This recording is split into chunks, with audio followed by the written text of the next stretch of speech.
Does auto insurance cover potholes or cracked windshields? If you have the correct kind of coverage, the answer is yes.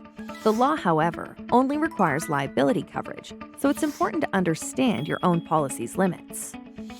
In terms of a cracked windshield, optional collision, comprehensive, or glass coverage can cover repairs. Collision coverage handles damage from colliding with other cars or inanimate objects. Comprehensive coverage handles damage to your car from causes other than a collision. If your policy terms exclude windshield repair, special glass coverage can also be purchased. Damage from potholes, on the other hand, is included only if you carry collision coverage. Repair costs can add up with pothole damage, and you're unlikely to be reimbursed by the town or state responsible for road maintenance, so you'll be glad to have collision coverage if you encounter a pothole.